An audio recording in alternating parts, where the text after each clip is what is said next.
Diary entry: I woke before the sun this morning, the same way I have every Monday for so many years. I brewed my coffee, sat at the kitchen table, and told myself that today would feel lighter. I whispered that maybe I would only stay at my son's house for an hour, maybe two. Yet I knew the pattern by heart. By the time the morning light reached the curtains, I was already gathering my cleaning supplies and locking my front door behind me. When I first started cleaning his house, it felt like I was doing something meaningful. I told myself that it was my way of staying close to him. He had just started his new job and his wife was adjusting to her own schedule, and I believed my presence would lift a little weight off their shoulders. I remember the very first time I wiped down his kitchen counter after he moved in. He thanked me with a long hug and said it saved him hours. That moment stayed in my heart for years, even as the gratitude faded. Sometimes when I would walk through their doorway, the house felt strangely silent, almost as if I were entering a place I did not fully belong in. My daughter-in-law often kept herself tucked away in the bedroom or stepped out to run errands. She spoke to me kindly enough, but with a distance that felt like a sheet of glass between us. I tried not to read into it. I tried to focus on the smell of freshly folded laundry and the shine of the clean stovetop. As if those small successes could fill the empty spaces between us, I started noticing small details that tugged at me. The dishes left in the sink for days, the shoes scattered in the hallway, the trash that should have been taken out long before I arrived. It felt less like I was helping and more like they expected me to catch whatever fell through the cracks. I told myself that families help each other and that this was my contribution. I even started buying extra cleaning supplies, telling the cashier they were for my own home even though I knew they were not.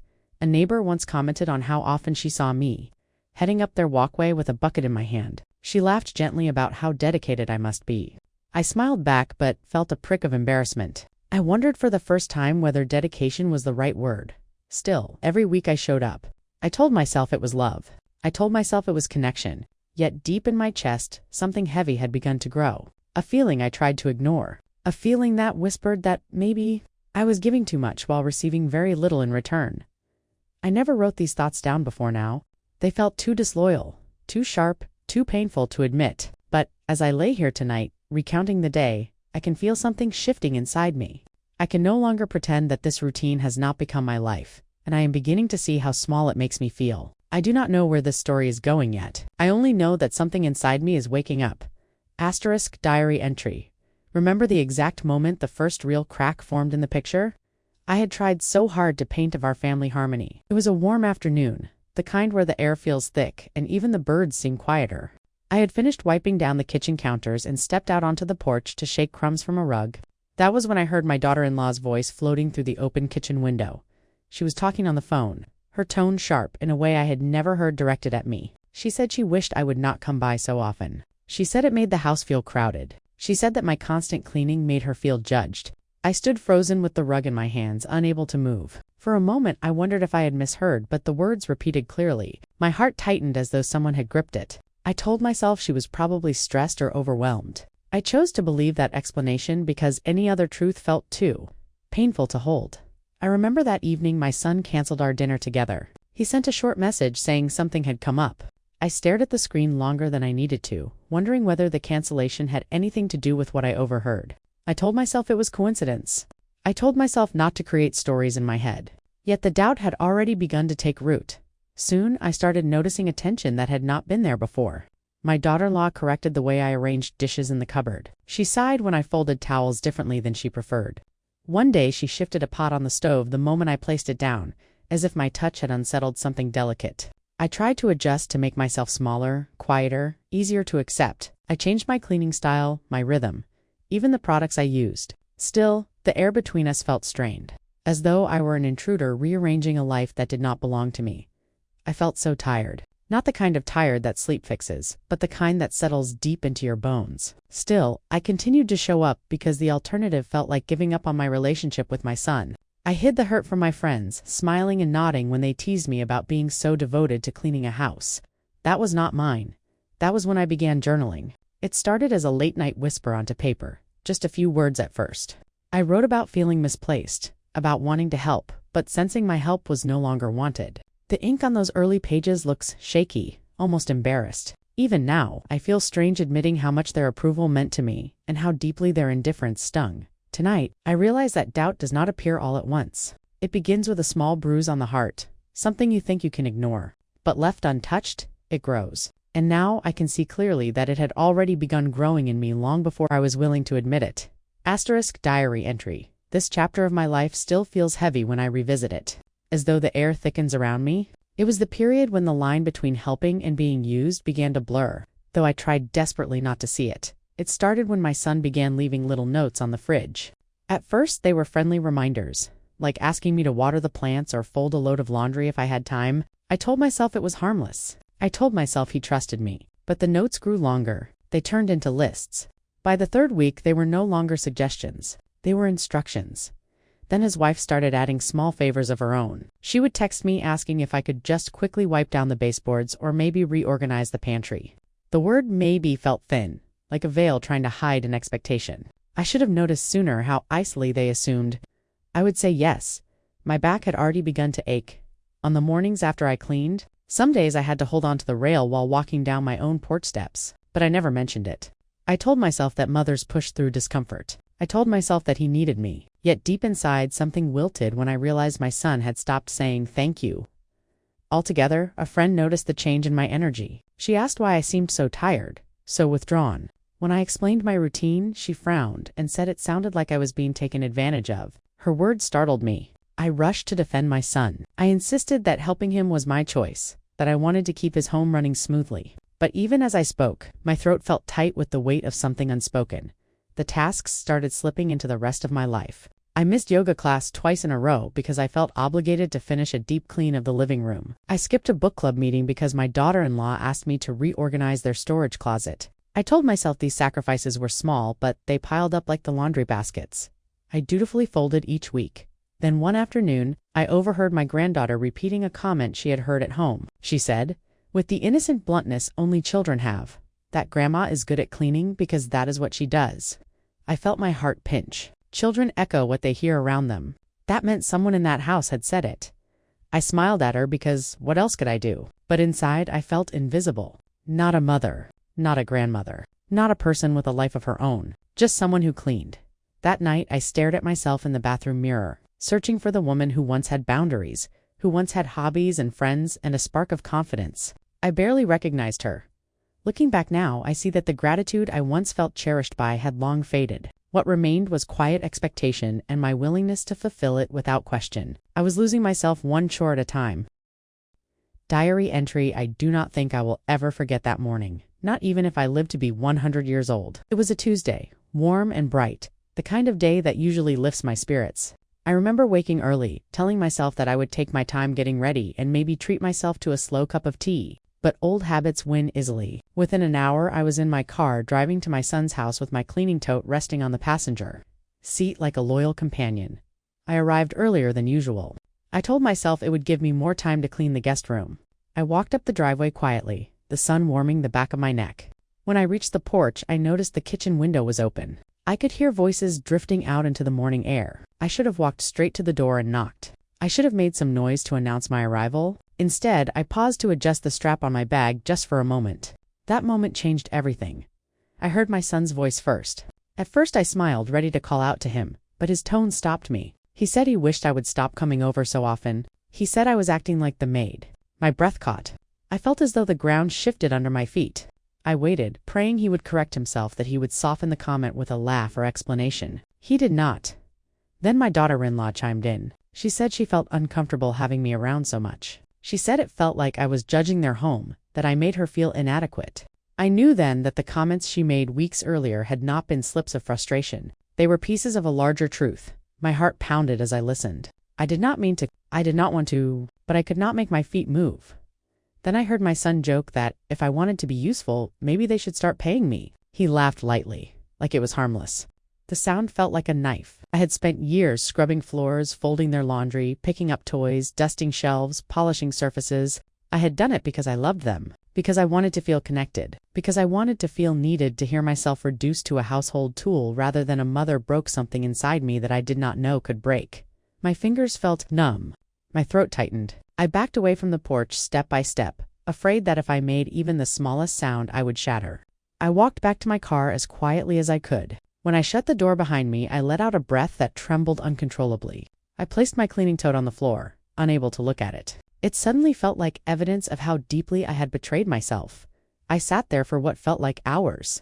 The world moved around me. Cars passed by. A woman walked her dog. Birds flew overhead. But inside my car, it was silent, except for the sound of my own breath breaking into sobs. I cried until my body felt empty. I cried until I could no longer pretend that everything was fine.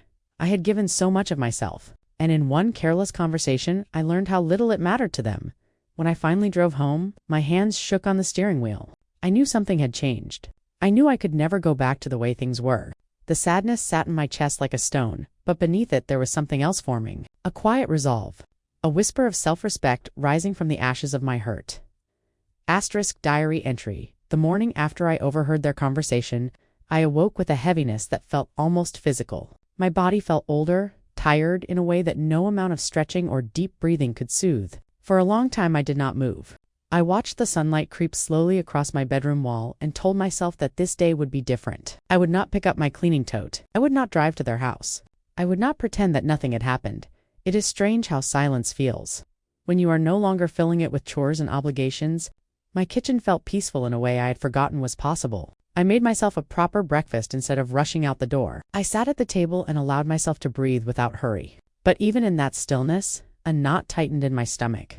I knew my son expected me. He always did. By midday he sent a message asking what time I planned to come over. The words appeared on my phone with such casual confidence as if the previous day had never happened. My hands trembled as I typed a short reply saying that I would not be coming today. I told him I needed a break. I kept it simple because the truth felt too raw to put into words.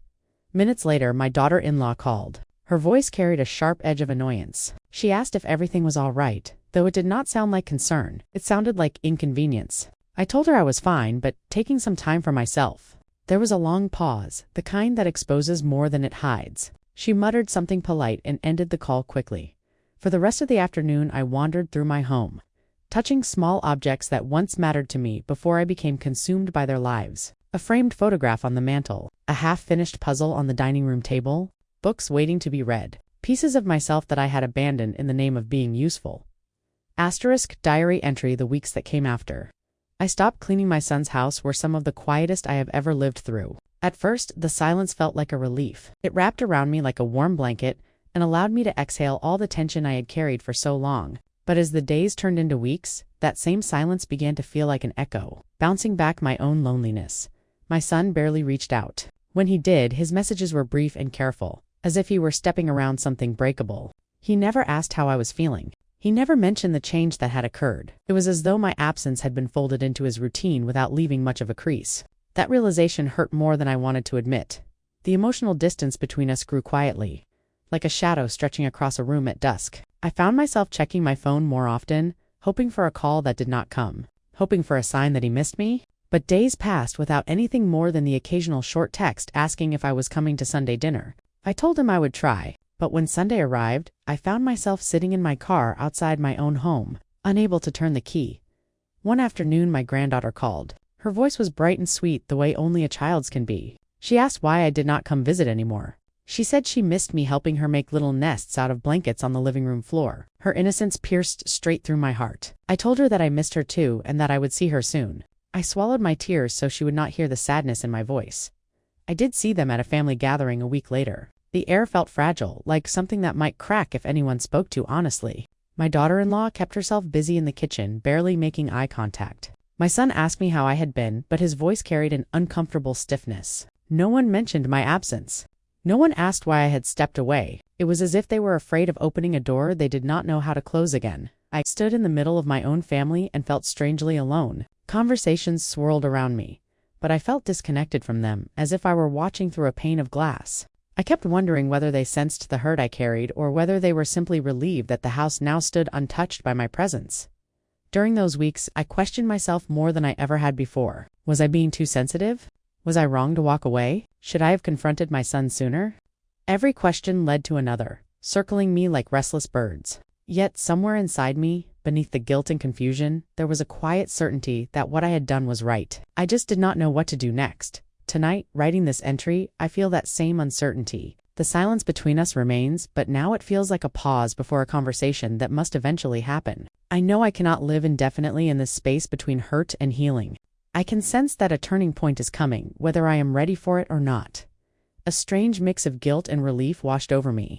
Guilt, because stepping away felt selfish, even though I knew it was necessary. Relief, because for the first time in years I was not pushing my body or my heart beyond their limits. I folded my own laundry, humming softly, marveling at how warm and familiar my home felt when I allowed myself to inhabit it fully.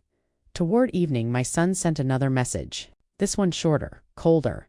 He said he hoped everything was all right, and that they had counted on my help today. The weight of those words pressed into my chest. Not counted on my presence, not my company, my help. I sat with that for a long time before choosing not to respond. I ended the day sitting on the couch with a cup of tea clasped in my hands. My house was quiet, but the quiet felt like healing. I realized I had spent so many years pouring myself into their needs that I had forgotten what it felt like to have boundaries. I wondered how I had allowed myself to disappear so slowly.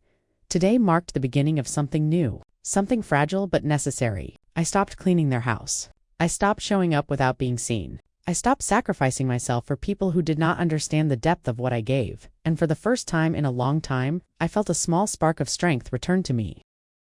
Diary entry had been rehearsing the conversation in my mind for weeks before I finally gathered the courage to ask for it. Every time I imagined sitting across from my son, my heart raced and my hands grew warm. I kept telling myself that mothers are supposed to be strong, that I should not fear my own child. Yet the truth is that confrontation requires a different kind of strength. One I had not exercised in a very long time. It happened on a Saturday afternoon. The air outside smelled of fresh rain, and I remember thinking how fitting that was. I drove slowly to his house, my fingers gripping the steering wheel with more pressure than necessary. When he opened the door, his expression shifted with surprise. He had not been expecting me. I asked if we could talk privately. There was a flicker of hesitation in his eyes, but he nodded and led me to the living room. We sat on opposite ends of the couch. The space between us felt wide, as though months of unspoken words had formed an invisible chasm. I could feel my voice tremble as I began. I told him I had something important to share and that it might be difficult for both of us. He leaned forward slightly, waiting. Then I told him exactly what I had heard that morning through the open window. I repeated his words and his wife's words with painful clarity. My voice faltered, but I did not soften the truth. His face drained of color. For a moment he looked like a child again, caught in a mistake he never meant to be discovered.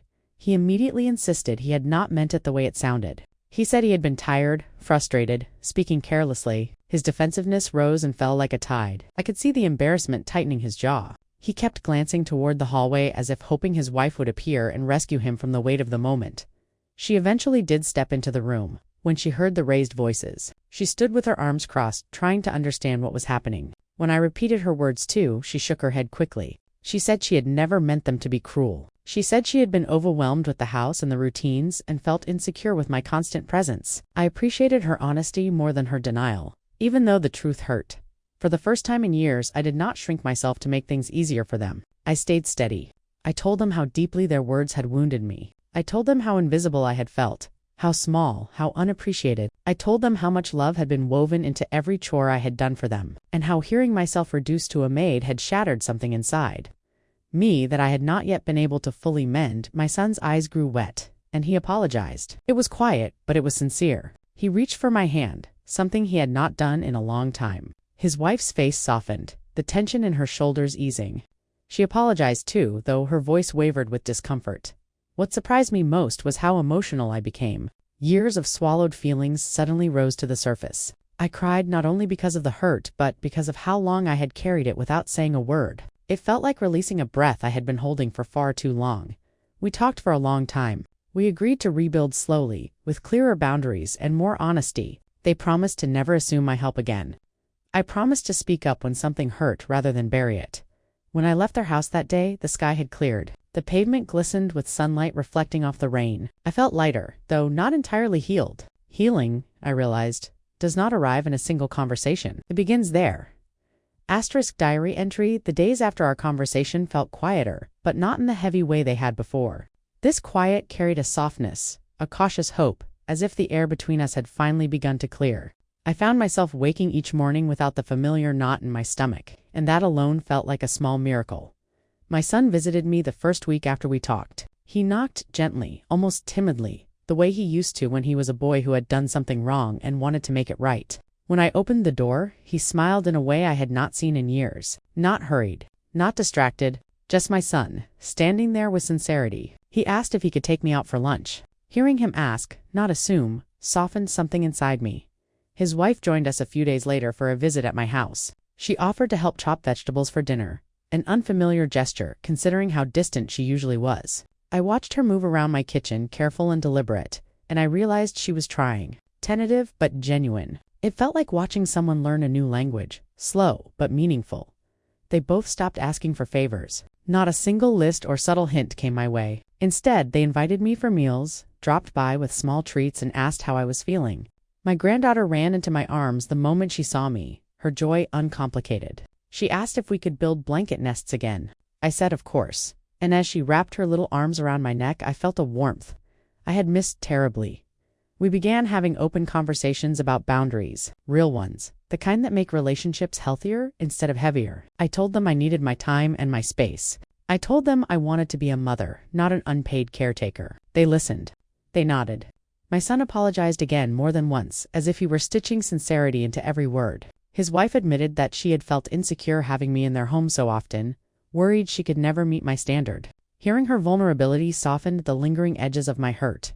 It was not perfect. Old habits tried to creep back in. My son would occasionally say something like, "If you stop by later, could you?" and then catch himself mid-sentence. He would stop, take a breath, and correct himself.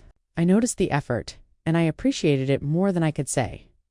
Little by little, I allowed myself to trust again. I let conversations run deeper. I let myself laugh around them without the shadow of resentment. I began to enjoy their presence instead of fearing their judgment or their needs. The distance between us slowly closed, replaced by something sturdier than what we had before. There were moments when I still felt fragile, as if one wrong comment might send me back into old patterns. But each time that fear rose, I reminded myself of the promise I made, never again to lose myself in service to others. They, to their credit, seemed determined to honor that promise with me. Tonight, as I write this, I feel a quiet comfort, not the kind that suggests everything is perfect. The hurt is still there, tucked in a corner of my heart where memory and forgiveness meet. But now, for the first time in a long while, I can imagine a future where love is present without being burdensome. A future where I belong, not because of what I do, but because of who I am. Diary entry: I never realized how much of my identity had become tied to being needed, until I finally stepped back and allowed myself to simply be. These past weeks have shown me pieces of myself I had forgotten, parts that existed long before the cleaning lists, the expectations, and the quiet exhaustion that had become my normal. It feels as though I am slowly returning home to a version of me I thought I had lost. I began joining a community painting class on Wednesday evenings.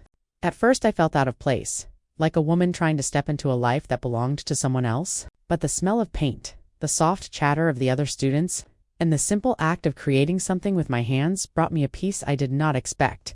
I found myself smiling, really smiling, without forcing it. I even made a few new friends who know me not as someone's mother or grandmother, but simply as myself. My son noticed the change almost immediately. During one of his visits, he looked around my living room and said it felt brighter. I told him I had not changed a thing. He said maybe it was just me. I did not know how to respond, but a warm flutter moved through me. It had been a long time since he had really looked at me and seen more than what I could do for him. His wife grew more open as well. She began showing me small parts of her life she used to guard so carefully. She asked for advice about work, stood next to me while cooking, and even confessed how overwhelmed she had felt trying to balance everything. Hearing her speak honestly created a tenderness between us that I never saw coming. I realized then how much insecurity can shape a person's behavior, just as much as exhaustion or fear. Family gatherings feel warmer now. The air no longer carries the tension that once pressed against my ribs. They ask about my painting class, about the friends I have made, about the books I am reading. For the first time in years, I feel valued for my presence rather than my labor. My granddaughter asks me to teach her the things she says only I know. How to braid hair gently. How to fold a blanket so it feels cozy. How to make a home feel loved. Each time she asks, my heart swells. She sees me with a purity the adults sometimes forget to hold. I am proud of myself in ways I never used to be. Proud that I reclaimed my time. Proud that I spoke my truth. Proud that I am no longer small in my own life. This shift in our family has not only changed them, it has changed me. I feel rooted now, not in their needs, but in my own sense of worth. I know the past will always linger somewhere in the background, like a faint echo, but the present feels healthier, stronger, balanced, and I have become someone who chooses herself without apology. Asterisk, diary entry tonight. I sit at my desk with the window open, listening to the soft hum of the evening. It feels like the right moment to look back on everything that has happened, everything I carried for so long, and everything I finally allowed myself to release. This story began with exhaustion and heartbreak, but now, as I write these final words, I feel a quiet clarity settling inside me. I once believed that love meant giving endlessly. I believed that a mother's worth was measured in how much she offered, how much she sacrificed, how much she endured. I thought that if I kept my son's home spotless and lightened his burdens, he would feel my love in every swept floor and polished counter. What I did not realize was that I was slowly teaching him to see my labor as love itself. And over time, he forgot that I had needs of my own. Hearing what he said behind my back broke something open inside me. It cracked the shell I had built around my hurt and forced me to confront the truth I had avoided for years. I was not being cherished. I was being used, even if unintentionally, and I was allowing it because I feared what would happen if I stopped. But when I finally walked away from that house, when I finally put down the weight I had carried for so long, I discovered something unexpected. I found the woman who once had dreams, hobbies, friends, boundaries, and confidence. She had been buried beneath routine and obligation, but she was still there, waiting for me. The healing with my son did not happen overnight. Trust rarely returns in a single breath. But slowly we rebuilt something different from what we once had. Something more honest. Something based on respect, not assumption. He learned that my presence was not owed to him. His wife learned that my intentions were never to judge her. And I learned that I do not have to earn love through service. Now, when I visit their home, I come as a mother, not a maid. I sit on the couch with my granddaughter laughing as she tells me stories from school. I sip coffee while my son chats about his job. I watch my daughter-in-law move comfortably through her home without feeling threatened by my presence. We are not perfect, but we are better. I also learned to fill my own life again. My painting class, my friends, my small joys. These things no longer feel like luxuries. They feel like essential parts of who I am. I carry myself differently now. With more ease, with more certainty, with more knowledge of my own worth, I forgive them. I forgive myself too. But forgiveness does not erase what happened. It simply allows me to move forward without anger weighing down each step. This diary has been my witness, my companion, and my truth teller. As I write this final entry, I feel peace. Not the fragile peace that can break with one harsh word, but a steady one that comes from knowing I will never again diminish myself to feel accepted. My story ends here, not with bitterness, but with strength. I am still a mother. I am still a grandmother. But I am also a woman with value that stands on its own, untouched by chores or expectations, and I will never forget that again.